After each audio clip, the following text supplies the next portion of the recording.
Assalamualaikum warahmatullahi wabarakatuh. Di sini saya dan partner saya akan melaksanakan pelatihan pabrik dari judul pabrik minyak kayu putih dari daun melayu Kaleokandra. Di sini saya bernama Muhammad Anafani, NIM 32, dan juga partner saya Andika Augusta Putra di 06. Next. Satu, yaitu terkait pendahuluan. Di pendahuluan ini terdapat latar belakang di mana Indonesia merupakan salah satu negara yang berkembang, di mana di Indonesia tentu saja kekayaan alamnya sangat melimpah, di mana Indonesia juga merupakan salah satu pemasok minyak atsiri dunia. Dari 40 jenis minyak atsiri di antaranya yaitu adalah minyak kayu putih. Next. Latar belakang. Terkait latar belakang permintaan minyak atsiri di dunia pada tahun-tahun sebelumnya, dapat kita ketahui bahwasannya permintaan minyak atsiri di dunia ini semakin menaik setiap tahunnya, hingga pada saat tahun 2018 hingga 2022. Untuk menghitung data permintaan, kita bisa menggunakan perhitungan secara forecasting. Next. Nah, terkait ini merupakan data RT/RW dari Kabupaten Lamongan, di mana di situ dapat terlihat kawasan hutan produksi yang berwarna hijau muda. Next.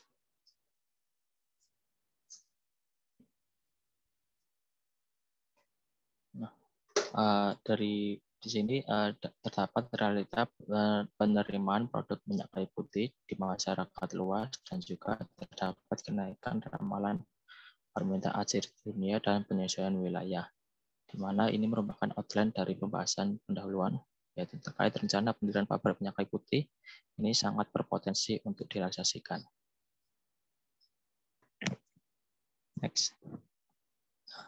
Nah, tujuan dari pelaksanaan ini yaitu yang pertama, menilai kelayakan yang pabrik, menghitung dimensi dan menetapkan spesifik peralatan, mengetahui jenis dan jumlah bahan baku, mengetahui kebutuhan utilitas, mengetahui dan memahami gambaran proses serta alat-alatnya, dan juga mengupayakan pemanfaatan lahan, dan terakhir, menilai apakah pabrik ini dapat layak dibangun atau tidak. Next. Yang kedua yaitu terkait seleksi dan uraian proses. Di sini dalam proses pembuatan minyak kayu putih terdapat berbagai macam proses. Yang pertama water distillation, yang kedua water and steam distillation, yang ketiga direct steam distillation.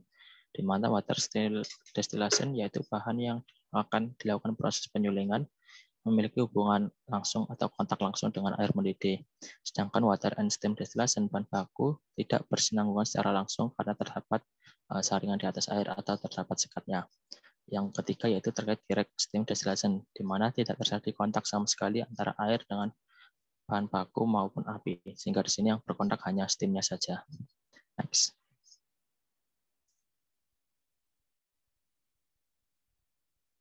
Nah, dari ketiga proses tersebut, dari data atau penelitian yang kami dapatkan, bahwasannya kita bisa membandingkan ketiga hasil tersebut dari aspek teknis, yaitu proses, rendaman, kandungan, dan juga kondisi operasi, suhu tekanan, dan waktu operasi. Berikut ini merupakan data perbandingan prosesnya. Next.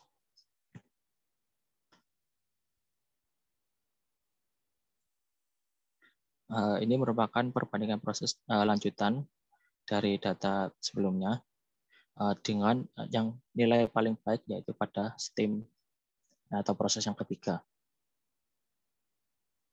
Next.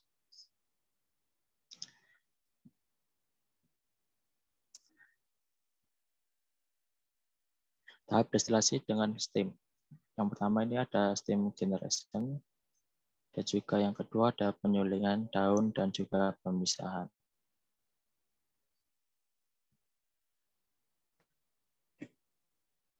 Next.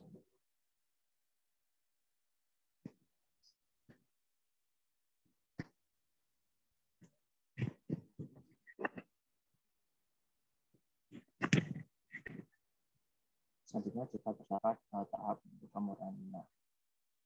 Ini merupakan tahapan-tahapan untuk melakukan pemurnian minyak. Next.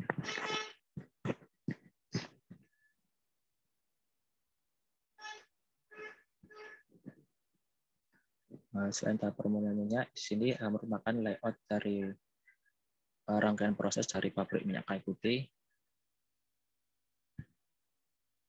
Next.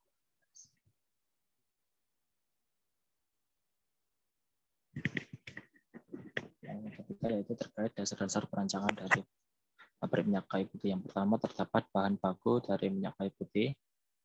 Yang pertama di sini kita bisa lihat sifat fisik dan kimia dari daun Melaleuca leucandra. Next.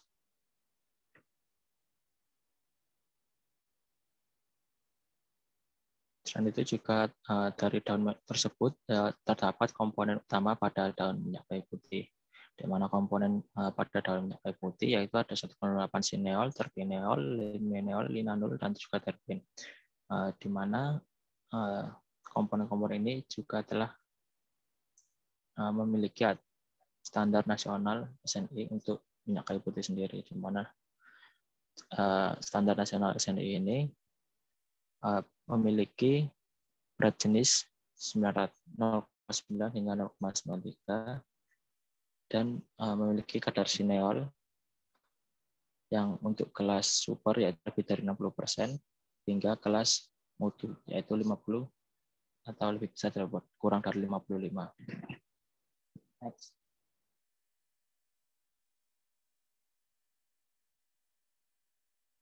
Berikut ini merupakan katalogasi dari rancangan pabrik minyak kayu putih kami yang di Lamongan. Ini berada di Kecamatan Wimpang. Next.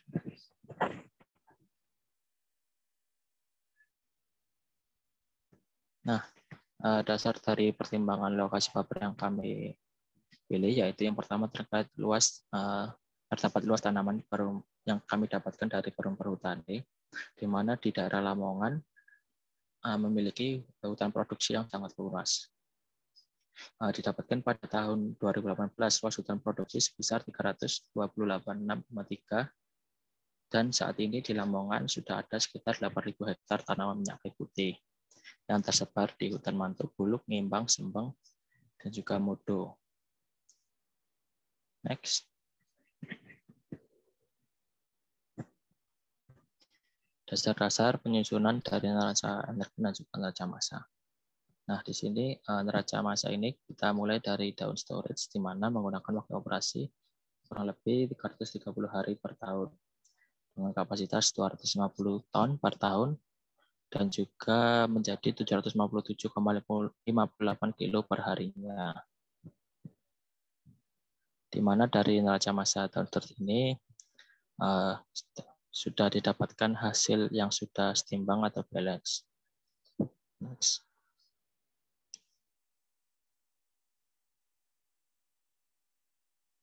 Nah, selain dari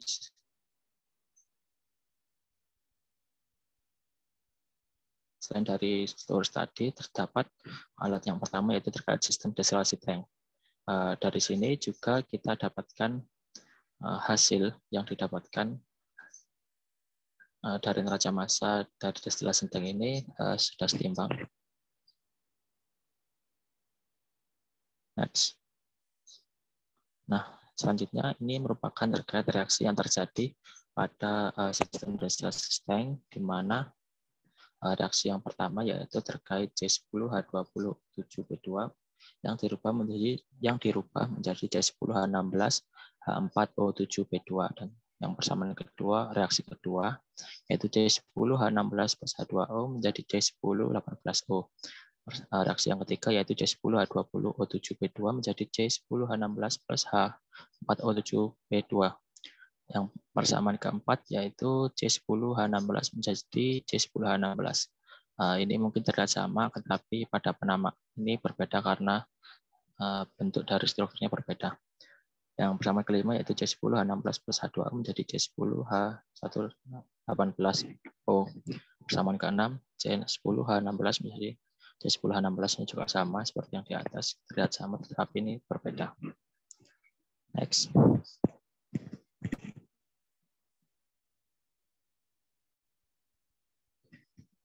Ini merupakan neraca massa dari T,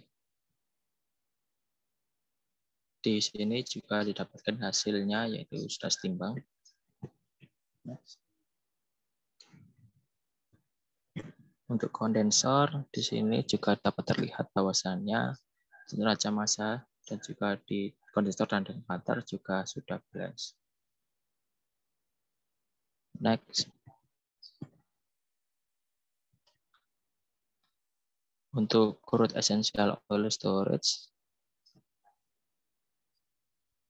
di sini pada crude essential oil storage terjadi reaksi hidrasi antara MgSO4 dan juga H2O pada kandungan essential oil, sehingga menjadi MgSO4 plus H2O menjadi MgSO4 7H2O. Untuk neraca massanya di sini juga sudah setimbang. Next. Untuk kolom fraksionasi dan kondensor dapat terlihat juga bahwasannya untuk neraca massanya juga telah setimbang. Next. Untuk pure essential oil dan juga HE ini bisa kita lihat juga ya ini bahwasannya telah setimbang. Next. Untuk alat stripper juga sama. Di alat stripper ini terjadi reaksi pemisahan dari MgSO4 7H2O menjadi MgSO4 sendiri dan juga H2O. Untuk di aerator, neraca massanya juga sudah balance. Next. Untuk neraca energi ini menggunakan waktu operasi basis Cartolus 30 hari per tahun dengan kapasitas sama 250 ton per tahun. Waktu operasi sama, basis waktu 1 jam, satuan panas menggunakan kilojoule per jam dengan suhu referensi sebesar 25 derajat Celcius. Next.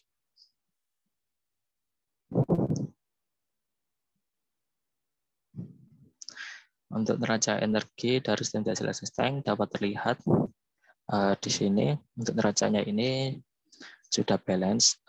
Lalu untuk terkait persamaan reaksinya ini sama seperti di neraca massa. Next. Untuk kondensor, di sini juga terlihat bahwasannya neraca energi juga telah setimbang. Next. Untuk crude essential oil, di sini juga sudah setimbang neraca energinya. Next.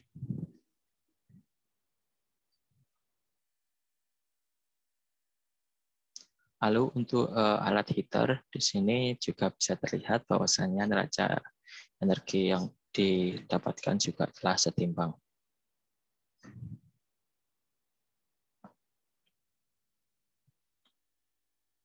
Untuk terkait kolom fraksinasi, di sini data yang didapatkan dari perhitungan juga telah setimbang. Next. Untuk kondensor juga sama. Di sini data dari perhitungan yang telah kami hitung juga telah setimbang. Next. Untuk HE-nya sendiri, di sini juga sama didapatkan untuk total input dan output-nya juga telah setimbang untuk neraca energinya. Next. Lalu untuk pada bagian alat stripper, di sini juga sama untuk neraca energinya juga telah setimbang. Next. Selanjutnya alat boiler. Boiler di sini untuk neraca energi dari boiler untuk data input dan output-nya. Di situ untuk total input dan output-nya juga telah setimbang. Sudah balance. Next.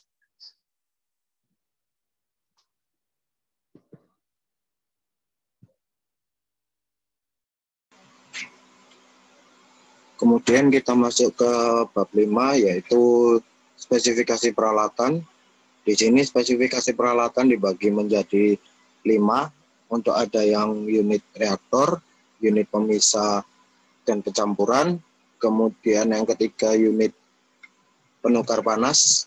Yang keempat unit pengalian dan penyimpanan. Dan yang terakhir yaitu unit pipa dan pompa. Dari hasil perhitungan, kita masuk ke unit reaktor. Untuk alatnya bernama Steam Distillation Tank dengan kode D110A/B dengan beberapa kondisi yang sudah terlihat di tabel. Untuk Steam Distillation Tank ini menggunakan bahan SA240 grade Adibom 410. Kemudian kita masuk ke unit pemisahan dan pencampuran. Dapat dilihat juga pada tabel. Di sini bentuk dari dekanter sendiri yaitu tutup atas dan tutup bawahnya berbentuk standar DZ. Dengan desainnya dapat dilihat pada tabel. Kemudian kita masuk ke unit penukar panas.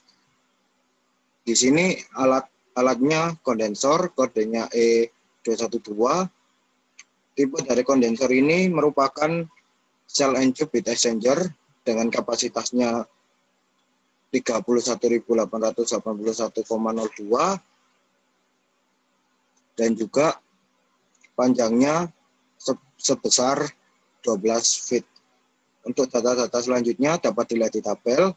Untuk evaluasinya yaitu RD hitung itu lebih besar daripada RD ketentuan, di mana hasilnya itu 0,01, di mana ketentuannya yaitu 0,02. Kemudian untuk delta PS yang dihitung itu lebih kecil dari delta PS ketentuan, di mana yang dihitung itu dihasilkan 0,08, untuk ketentuannya itu 2 PSIA. Kemudian untuk delta PT yang dihitung dan ketentuannya juga sama, lebih kecil, sebesar 3,22 dengan ketentuannya yaitu 10 PSIA. Kemudian kita masuk ke alat heater. Alat heater ini berjenis double pipe heat exchanger dengan data yang sudah tertera di tabel. Evaluasinya RD hitung lebih besar daripada RD ketentuan dengan hasil sudah tertera di tabel. Kemudian kita masuk ke unit pengalian dan penyimpanan. Nama alatnya yaitu Pure Essential Oil Storage dengan kodenya F211. Untuk kondisi operasinya itu 30 derajat dengan tekanan 8,89 PSIG. Flow rate-nya 35,07 dan volume tangkinya 1,67. Untuk spesifikasinya dapat dilihat di tabel, sudah tertera. Kemudian alat selanjutnya yaitu water storage dengan kode F315. Untuk data-datanya dapat dilihat di tabel. Untuk temperatur, tekanan, flow rate, volume tangki, dan juga diameternya. Kemudian kita masuk ke unit pipa. Dapat dilihat di tabel juga untuk aliran dari crude essential oil storage ke heater. Hasilnya sudah tertera di tabel. Kemudian juga sampai ke bawah, sampai akhirnya ke kondensor. Kondensor menuju ke cooling water dengan laju airnya 10.963 sampai tekanannya 0,2 atm. Kemudian kita masuk ke unit pompa. Unit pompa memiliki kode alat L114, L218, dan L223, dan juga L316. Untuk fluidanya, untuk L yang 114 itu crude essential oil, L218 MgS4H2O, kemudian L223 itu MgS4, kemudian yang L316 itu H2O. Untuk kondisi operasinya dapat dilihat di tabel. Dan juga ada juga pompa yang tipe dengan kode alatnya L312 dan L411 juga dapat dilihat di tabel. Kemudian kita masuk ke bab 6 yaitu tata letak pabrik dengan pokok pembahasannya yaitu yang pertama dasar perencanaan tata letak, kemudian faktor penentuan, kemudian kondisi wilayah, yang keempat layout, dan yang kelima yaitu luasan pabrik. Kemudian kita masuk ke dasar perancangan tata letak pabrik. Tujuan dari perancangan tata letak itu yaitu untuk memudahkan proses manufaktur, meminimalisir pemindahan barang,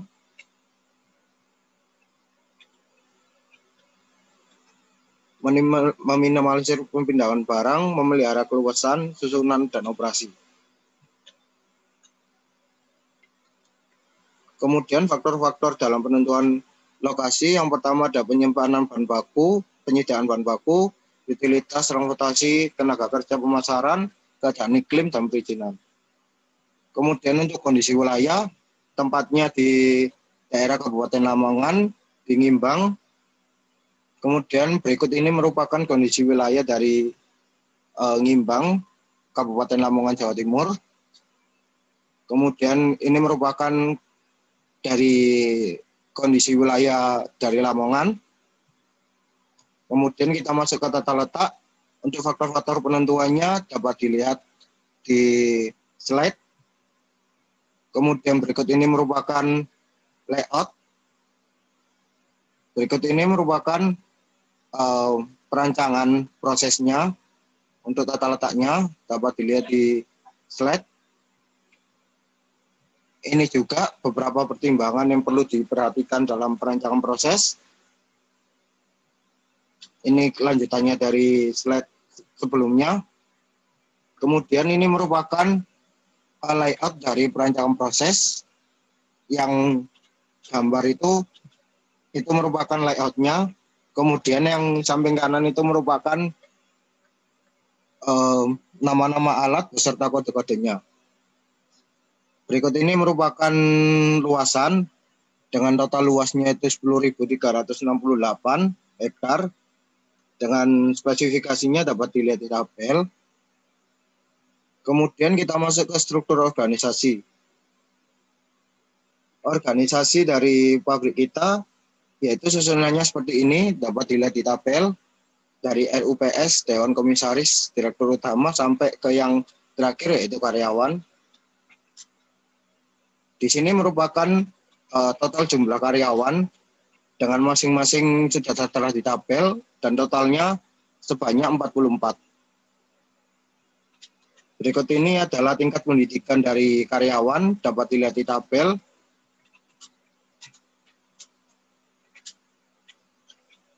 Dan ini juga ada tabel pembagian regu tiap shift, dilihat di tabel juga dengan kodenya yaitu B itu pagi, siang, M malam, dan L itu libur. Dan juga jam kerja tersebut dapat berubah dari waktu ke waktu sesuai dengan kepentingan operasional perusahaan yang tentunya dengan mengindahkan peraturan perundang-undangan. Ini merupakan jam kerja dari pabrik Essential Oil, Senin sampai Kamis jam 8 sampai 16, dan seterusnya. Untuk ketentuan shift-nya juga tertera di slide. Berikut merupakan gaji karyawan, dapat tertera di slide, mulai dari Dewan Komisaris 40 juta sampai ke Klinik Service 3 juta, dengan totalnya yaitu 381.500.000 itu per bulan, kalau per tahunnya yaitu 4.578.000.000. Kemudian kita masuk ke analisis ekonomi. Berikut merupakan total capital investment-nya. Ada direct cost, indirect cost, modal kerja, dan SDI. Dapat dilihat di tabel.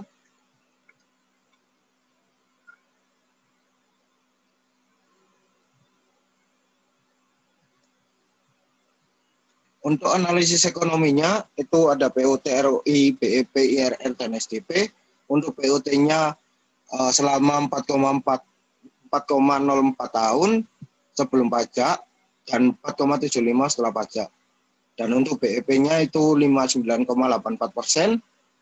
Dan selanjutnya dapat dilihat di tabel. Kemudian ini untuk jumlah uang perolehan dalam waktu 10 tahun dapat dilihat juga dalam grafik sesudah pajak dan kumulatif cash flow. Ini hasil uji layak. Dan ini merupakan analisis kita dan pabrik kita dinyatakan layak. Terima kasih.